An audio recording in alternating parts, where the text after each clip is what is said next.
नमस्कार, exploring career centre या YouTube चॅनलमध्ये तुमचं सर्वांचं स्वागत आहे. आजच्या व्हिडिओमध्ये आपण बघणार आहोत MSRTC NCMC स्मार्ट कार्ड प्रवाशांसाठी संपूर्ण मार्गदर्शक. या व्हिडिओमध्ये आपण बघणार आहोत की कशा पद्धतीने हे स्मार्ट कार्ड आपण काढू शकतो आणि त्याच्या कागदपत्रे कुठली आहेत.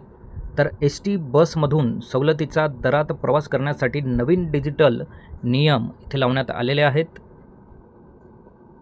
तर कागद, तिकीट आणि सध्या ओळखपत्राचा कार्ड संपला आहे.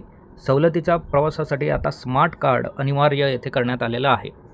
फक्त आधार कार्ड दाखवून मिळणारी सवलत आता बंद करण्यात येणार आहे. नवीन नियम, NCMC स्मार्ट कार्ड नाही तर सवलत ही दिली जाणार नाही. पूर्ण तिकीट भाडे आकारले जाणार आहे.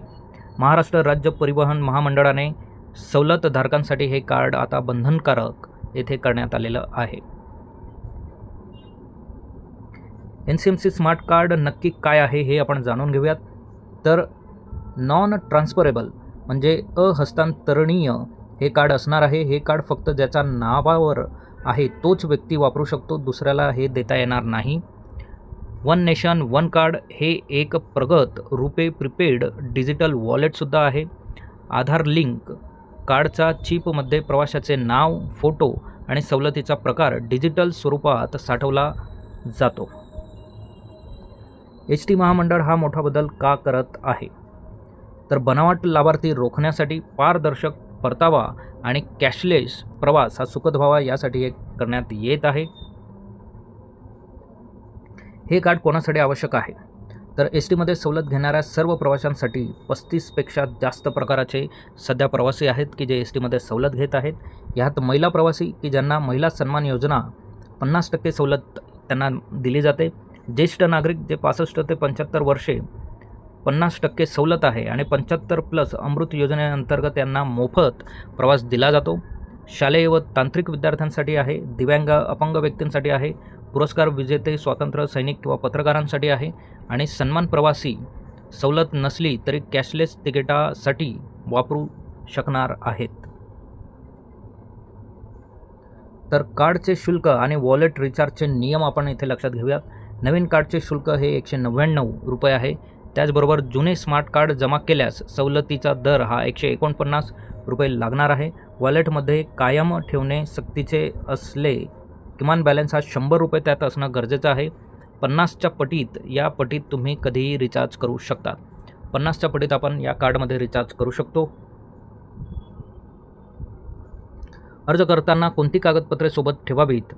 सो या स्मार्ट कार्डसाठी आपण कशा पद्धतीने अर्ज करू शकतो?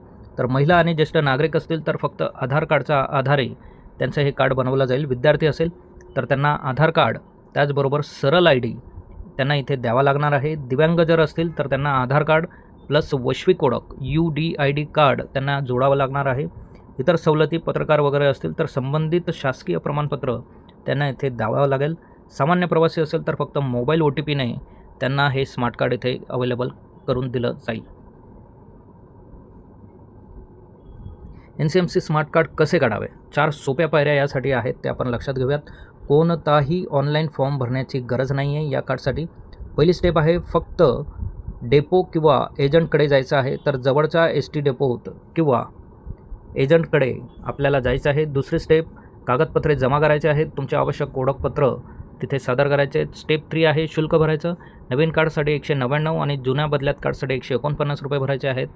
चौथा आहे 30 दिवस वाट पहा. नोंदणी केलेल्या ठिकाणची तुमचे कार्ड 30 दिवसाच्या आत डिलिव्हर केले जाईल. सो 30 दिवसाच्या आत तुमचं कार्ड हे घरपोच डिलिव्हर केलं जाणार आहे. तर या 4 सोप्या पद्धतीने आपण रजिस्ट्रेशन करू शकतात. ST बसमध्ये प्रत्यक्ष कार्ड कसे वापरावे? तर पहिलं आहे टॅप करा. कंडक्टर जवळील ETIM इलेक्ट्रॉनिक्स तिकीट इश्यूइंग मशीनवर तुम्ही स्मार्ट कार्ड टॅप करू शकतात. सवलत आणि ओळख पडताळणी मशीन तुमचे डिजिटल ओळखपत्र तपासेल आणि तुमची सवलत उदाहरणार्थ 50% किंवा मोफत आपोआप लागू करेल. वॉलेटमधून कपात, उर्वरित तिकीट रक्कम असल्यास तुमच्या कार्डचा वॉलेटमधून कट होईल आणि तिकीट तिथे तयार होईल. प्रवाशांसमोरील आव्हाने आणि कडक नियम या गोष्टींची विशेष नोंद घ्यायची आहे. कार्ड घरी विसरल्यास काय? तर जर प्रवाशाकडे NCMC कार्ड नसेल किंवा ते घरी विसरले तर कोणतीही सवलत मिळणार नाही. प्रवाशाला पूर्ण तिकीट देऊन भाडं पूर्ण भाडे देऊन प्रवास करावा लागेल. 199 शुल्कावर नाराजी.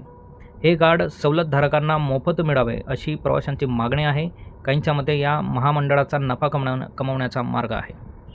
तर ग्रामीण भागातील अडचण. रांगेत उभे राहून कार्ड काढणे, तांत्रिक अडचणी आणि वेळेवर कार्ड रिचार्ज करणे हे ग्रामीण लोकांसाठी आव्हानात्मक ठरू शकतो. तर अशा काही गोष्टींची विशेष नोंद इथे घेण्यासाठी हे विषय इथे मांडण्यात आलेले आहेत. हा नियम कधीपासून सक्तीचा होणार आहे? तर सद्यस्थितीमध्ये सर्व आगारमध्ये नोंदणी ह्या सुरू झालेल्या आहेत. महामंडळाचे स्पष्टीकरण आहे की जोपर्यंत एकूण सवलतधारकांपैकी 80% प्रवाशांची नोंदणी पूर्ण होत नाही तोपर्यंत NCMC कार्डची सक्ती केली जाणार नाही. प्रवाशांना दिलासा. कागदी तिकीट तातडीने बंद होणार नाही. प्रवाशांना कार्ड काढण्यासाठी पुरेसा वेळ दिला जाणार आहे. सो काही लोकांना जर शंका असेल की आता बसमध्ये कसा प्रवास करावा, आपल्याला सवलत कशी दिली जाईल, तर सवलतीसाठी आपण हे कार्ड काढणं कंपल्सरी आहेच. पण सध्या आपण जर काढलं नसेल तर जोपर्यंत 80% पूर्ण सवलतदार हे कंप्लीट होत नाही तोपर्यंत आपण नॉर्मल पद्धतीने सुद्धा प्रवास करू शकतात. प्रवाशांसाठी कृती आराखडा काय आहे, ॲक्शन प्लॅन तो लक्षात घ्या. भविष्यातील गैरसोय टाळण्यासाठी आजच तयारी करणं गरजेचं आहे. तर कागदपत्रे तयार ठेवा. तुमचे आधार कार्ड, UDID किंवा सरळ ID शोधून ठेवा आणि आधारवरील माहिती अद्ययावत करून ठेवा. लवकर अर्ज करा. शेवटच्या क्षणी होणारी गर्दी टाळण्यासाठी आजच जवळच्या डेपोमध्ये किंवा एजंटकडे जाऊन अर्ज करा.